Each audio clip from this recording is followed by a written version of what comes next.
Kakadosh Boker Or Masechet Nedarim Daf Amud Aleph 50a1.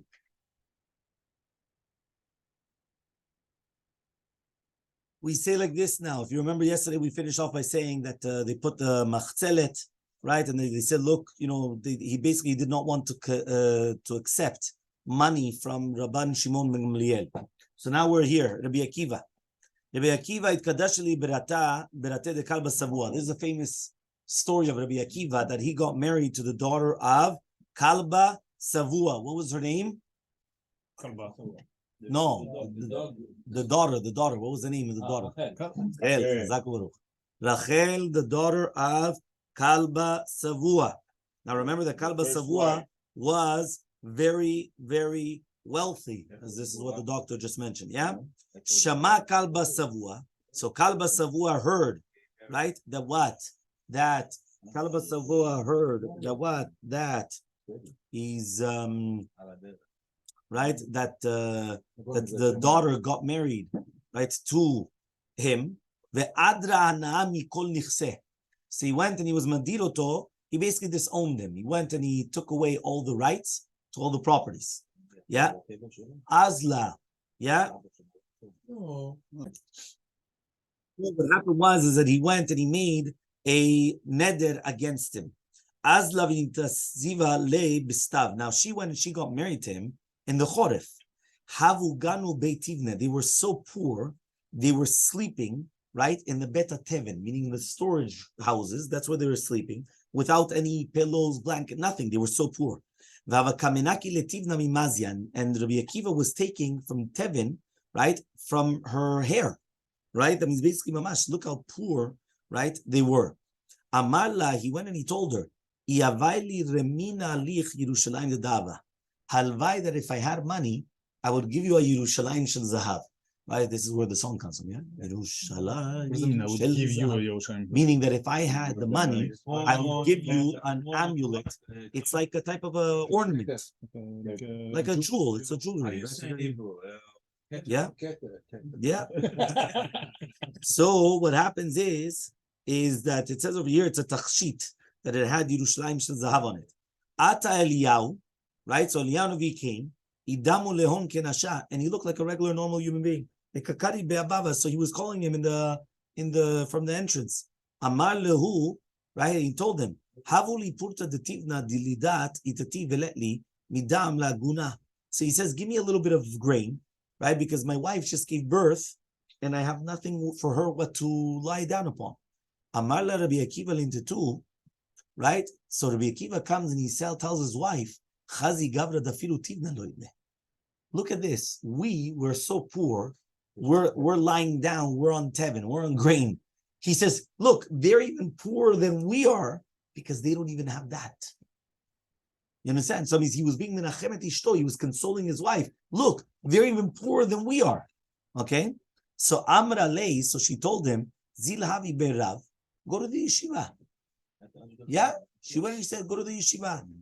Amen. Azal tartes reshnin kamed Rabbi Eliezer Rabbi Yoshua. So he went and he was learning 12 years in front of Rabbi Eliezer Rabbi Yoshua. So 12 years he was learning Torah from them. The Mishlam tartes reshnin. After the 12 years, kaati lebete, he came back to his house. Shama minachore beten. He heard from the back of the house. The kamal lachad rasha ledvitu. That Rasha was telling to his wife, Shapi David li chavuch. Do you know that your father did a good thing to come and to prohibit you onto his properties, right? In order that you should get divorced from your husband, right? Chada, number one, because he's not domet to you. He's not from a very important family and this and that. Who's he? He's a nobody getting married to a daughter of one of the most affluent people in the, you understand? The odd, and furthermore, Shavka Charmelut, Chayut Kuleon Shanim. He left you as an almanah during your lifetime. Meaning you're an almanah, right? He left you by yourself for 12 years and he disappeared, right? So, Amra le, she told him, if he would listen to me, I would have told him to go back for another 12 years. Amar, he went and he said, once she gave me the permission, I'm going to go back. Hadar Azal, So he went back to the yeshiva for another 12 years. So you see from here that he didn't even stop to go inside, right? The second that he heard that she's giving him permission to go for 12 years, and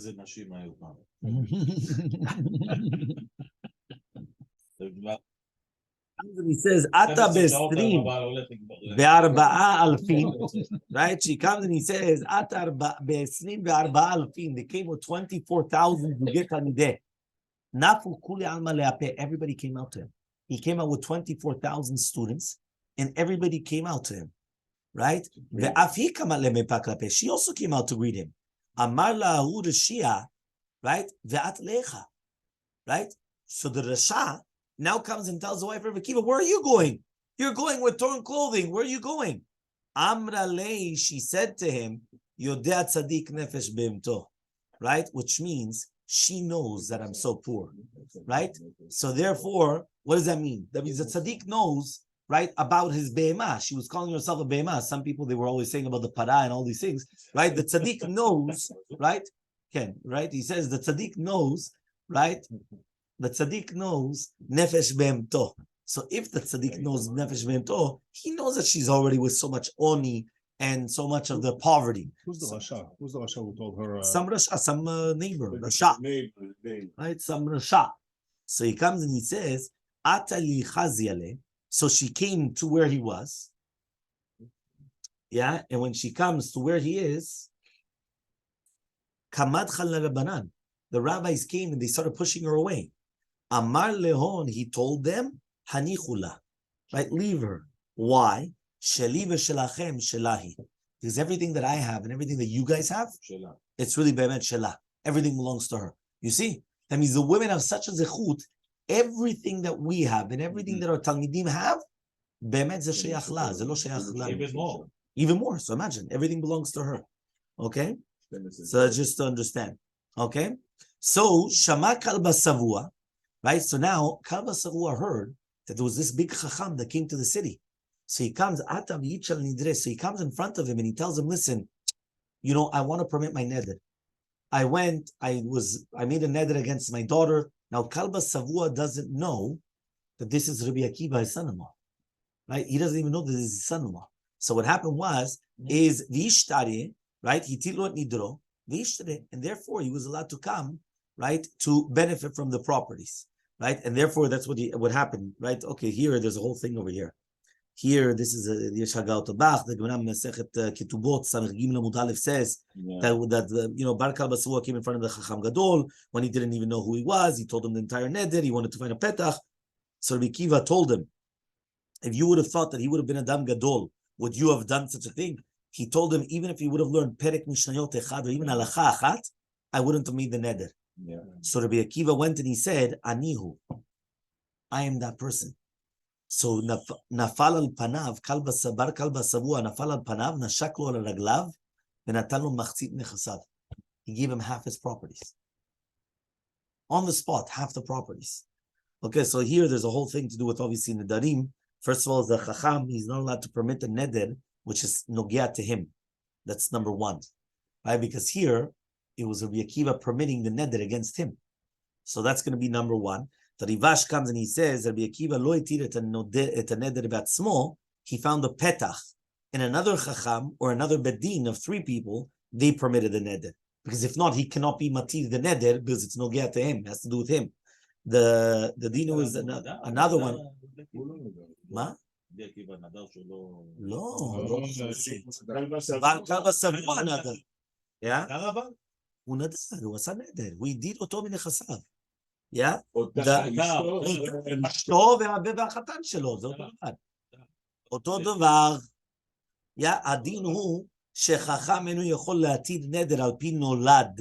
דהיינו מקרה שלא היה קיים בשעת עשיית הנדר.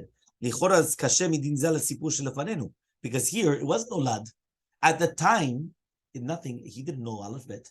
At the time, he didn't know Halacha Achat either. It only happened afterwards. So the Ran comes and Miyashev, that since Rabbi Akiva, right, got married al dat to go to learn Torah, this is brought down in Ketubot, so therefore it's always shachiach that he'll learn minimum of a perek echad or halacha achat, and therefore since it's shachiach that for sure he was going to do that, it's already during the time of the neder, it's not nolad because he already knows that he's going to learn that. Meaning, if you're going to get married to an avrech, you already know that the person who's going to yeshiva is going to learn. So to learn one perek echad, one mishnah echad, there's nothing to talk about. For sure, you're going to learn. You understand? So because of that, it's not considered right nolad. Once he does that for 12 years or even 24, even just for 12 years, how can he do? He's supposed to give her mezonot, he's supposed to give her tashmish. She was mevateret. If she's mevateret, Shama kalba savua afterwards, right? Shama kalba savua, or there's a one opinion that even before he left. Shama kalba savua. So what happened was, right? Fine. Min shit mile, right? To do with sipur, right? You're going to have 6 different things. Iatar Rabbi Akiva. Rabbi Akiva became rich from 6 different, we're going to say, stories. Okay, here, by the way, in the footnote, it brings you the entire story from Ketubot, right? Which is much more at length, from Samach Bet Amud Bet to Samach Gimel Amud Aleph. The entire story over there, you have it in the footnote. But it says over here from 6 things. Number 1, Kalba Savua, his father-in-law. Number 2, Min Ayala de Sfinta, from the Ayal of the Sfina. The Gemara is going to explain later on. The whole Sfinta Avdin Lemin Ena, because every Sfina, they had like an Ayal from the wood, right? And they used to fill it up with dinare zahav. So Zimna Chadan Shuya al Kef Yama, once they forgot it, al Kef Yama Vato, and he found it. So therefore he became rich because they had all these coins and everything on, they had it in the front of the ship. The runs very fast. So okay, that was the first one. There was the second one. The third one, Umin Gavza. What is Gavza? Gavza is a teva, which usually it's like a chest, like a treasure chest, right?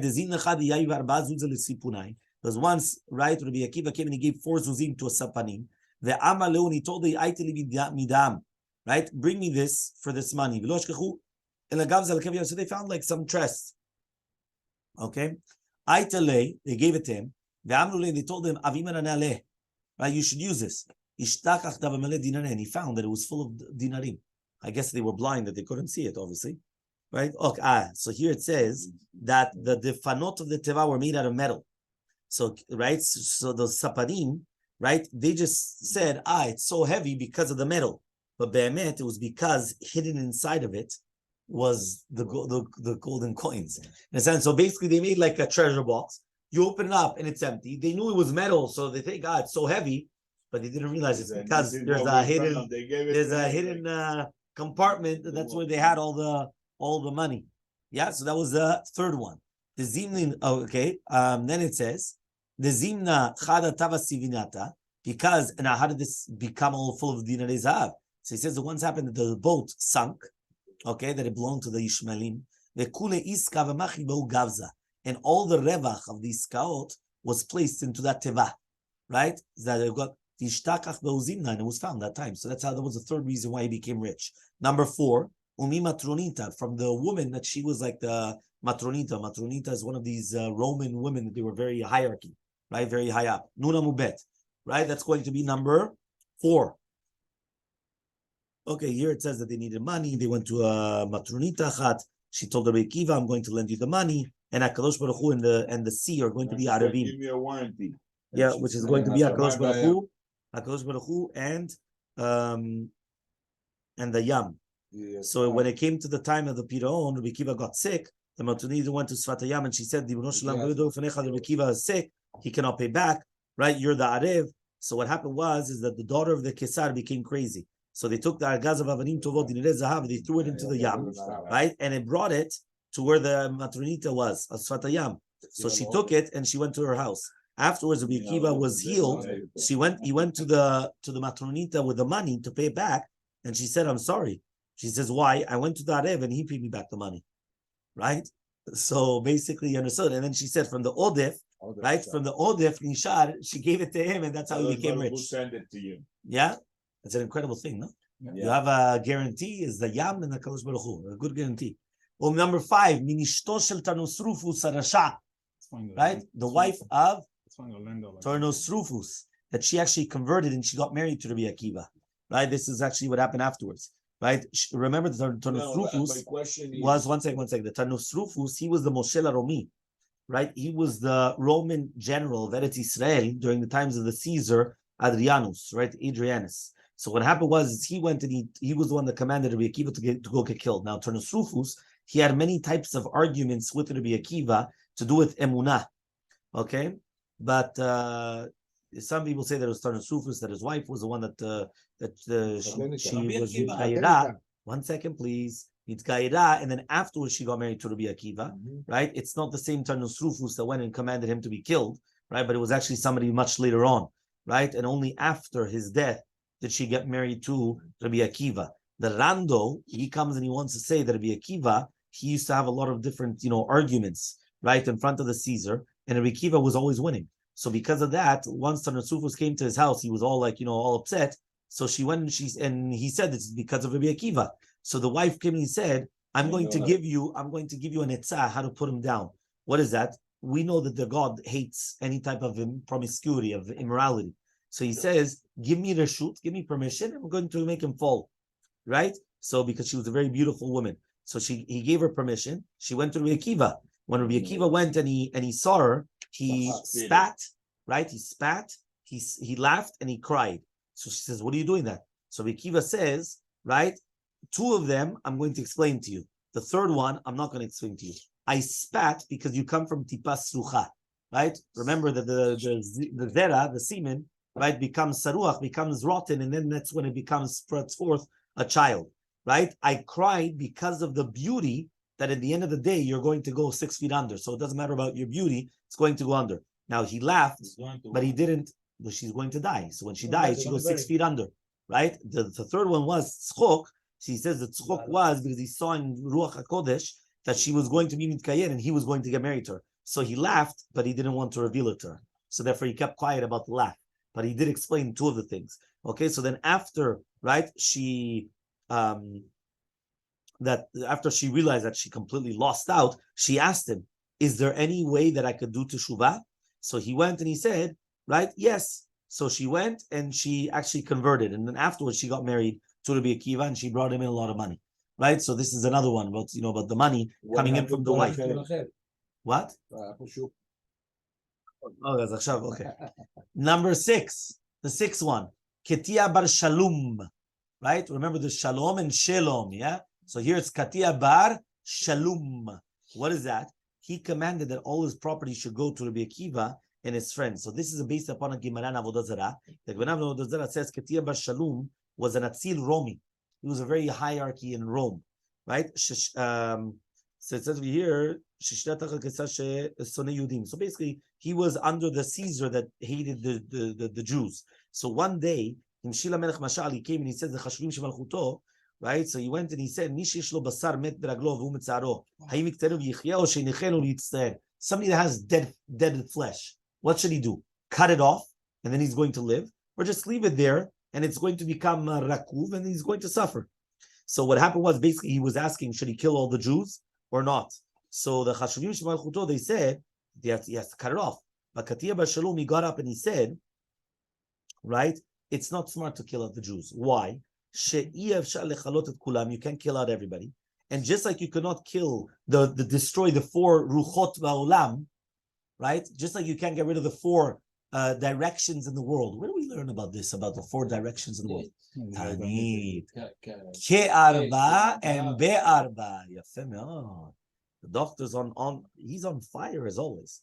So too you cannot come and destroy the Jews. And furthermore, if you're going to come and you're going to kill the Jews which are in your vicinity, they're going to call you a malchut ketu'ah. They're going to call you a malchut which is katua, which is cut off. So he went and he said, the first thing, it's true what you said, right? But somebody that comes and he wins the king, you have to bury him alive, right? So when they were taking him out to kill him, a matronita achat went and she said, Oilo l'sfina, shiyotzet la'afli v'lo shilmat meches. Woe to a boat that is going out and never paid the taxes. So he went and he says, why? Because he's getting killed, but he didn't do anything. He's not getting olam haba. So when he heard, he went and he fell on his orla, and he tore his orla with his teeth, or with a knife, depends what it is, meaning he circumcised himself. And then he went and he said, Natati tameches, chalafti min ha'olam hazeh v'abarti olam haba. And then afterwards, when they threw him in the keter, Yitzchak Shloshim said he's going to be mizuman l'chol ba. When they were throwing him in, he went and he said that all his properties should go to Rabbi Akiva. And Rabbi Akiva was piresh tvarav ketiyah bar shalom, that in his tzava he was mitkaven to Rabbi Akiva that he should get half the properties and all the rest should get the other half. So because of that, Rabbi Akiva got half of the properties of, because he said kol nechasai Rabbi Akiva v'chaverav. So what does that mean when it says Rabbi Akiva and to his friends? Does that mean that you divide it equally between Rabbi Akiva and the friends? Right? Everybody equal? 50%. Or 50% to Rabbi Akiva and 50% to the friends? Rabbi Akiva explained that it was 50% to him, 50% to the friends, right? And therefore he got 50% of the properties. It's a lot of money. Talmidav. Yeah. Talmidim or Chaverim? Chaverim, bo, Chaverim. Yeah. Rav Gamda. Yeah. Nuna Mubet, 50B, Rav Gamda. Ya'iv arba zuzim lesapuneh. So Rav Gamda, he gave 4 zuzim to the sapanim, latui behon midam, in order to bring him something. Lo ashkechu, they couldn't find anything. Atiu lei behon kofa. So at the end, they brought him a kof, right, instead of the zuzim.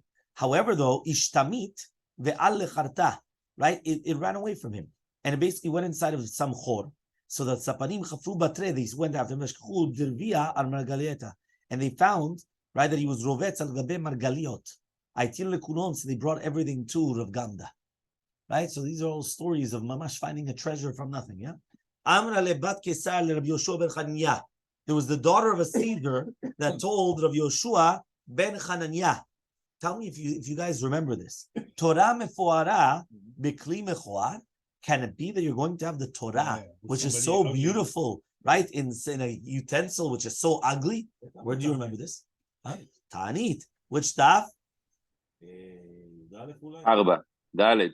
Here katuv po Zayin Amud. Zayin Amud Aleph 781. So the Gemara says Amala. He went and he told you, you're right. Limdim b'bet avuch. Right? You can learn it. Right? This is a tshuva on your father's house. Why? Where do you guys put the wine in? Amra le. She said b'mane de parcha in kli cheres. Amala. So he went and he told her kuli alma b'pachra. 1 second, everybody's putting it in kli cheres, and you guys also put it in kli. You guys are the kings. What are you guys doing? The royal family are going to do this? Doesn't make sense. So therefore, you guys should put it in kli ches and kli zahav. So she did it. What happened? Vesari. It went off. Yeah, it became spoiled.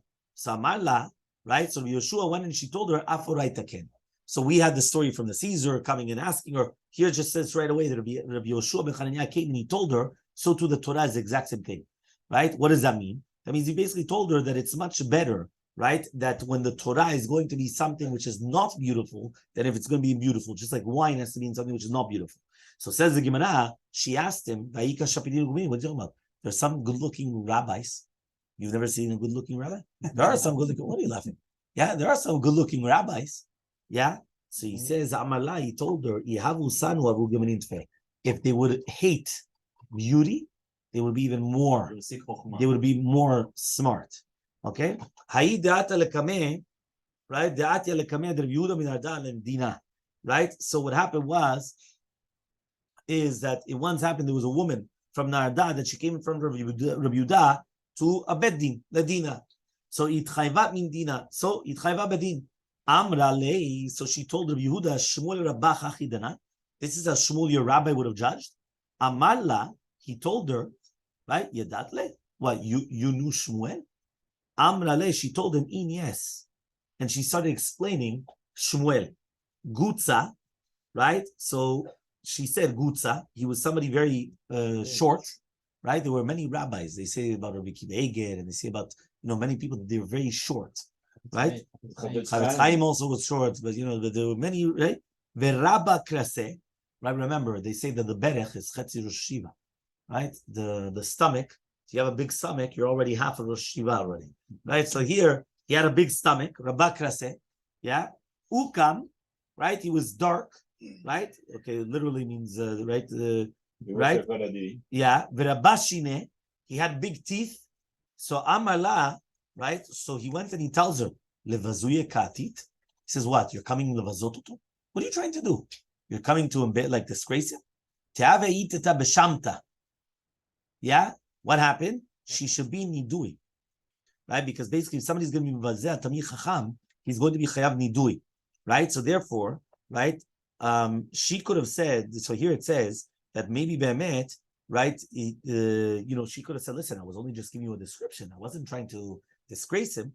But the fact is that he did it kadim, right? Why? Because it's not mistaber that she's not gonna, even if he's short, you're not gonna come and start. So he felt that because he went and he was mechayevota, right? That means basically he obligated her that she lost the case. So now she's going to come and she's going to say, your Rabbi Shmuel would have said the same thing. This is what you knew him? Of course. He was this and that. And now she's this. So he put her in nidui. What happened? Pak'a umeta.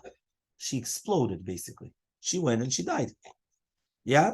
She didn't want to be the Chozeh B'Tshuva, because if she would have, so nothing would have happened. He would have been Matir the Neder. She didn't. So because of that, right? Interesting. Here it says that the word Shamta, which is like Shamta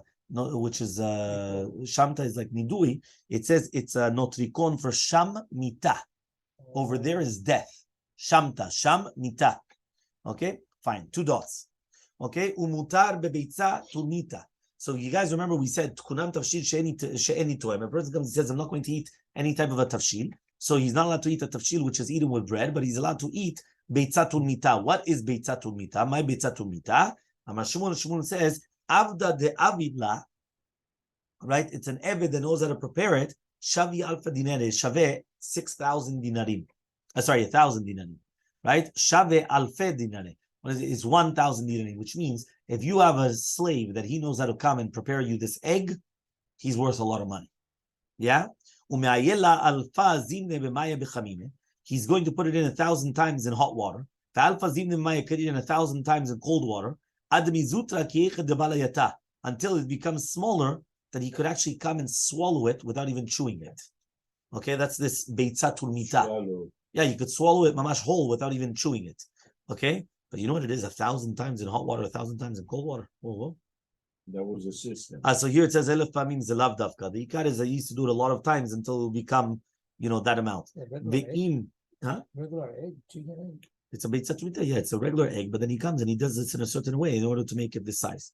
Vim eat keva. If he's got a ke'ev, right? For example, in his intestines, sarich aleh, right? Unidbak ala beitzav kanafka ve'atya. So now when the beitzah comes out of his body, yada asya ma'isama mitbaile. The rofeh will know according to what type of refuah he needs. How is it going to become refuah? Right? That means when it comes out, that's how he's going to see, this is what he needs in order to be cured. Shmuel ababadik nafsheh, right? Bekulcha.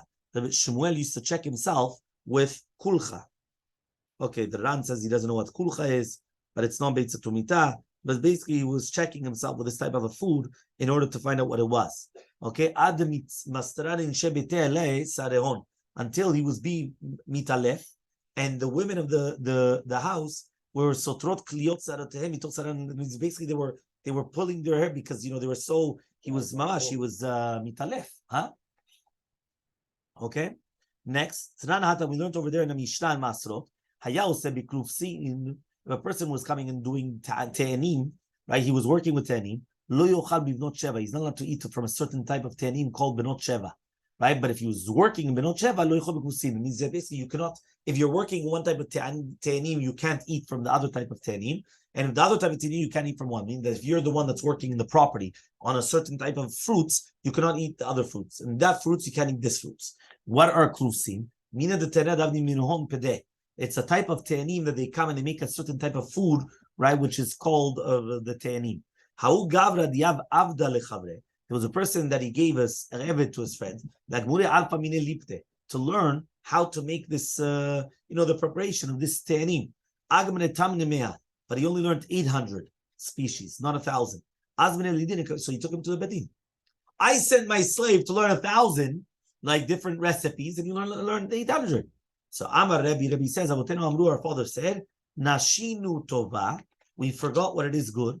Anu afilu bavonenu loreinu. Sorry, afilu beinenu loreinu. We never actually saw with our own eyes. What does that mean? It says what? Something so incredible he learned. That means he said what? Mamash, so many types of foods. Okay, fine. So he says that 800 for even 1,000 is like, we've never seen such things. Okay, different types of recipes and different types of things.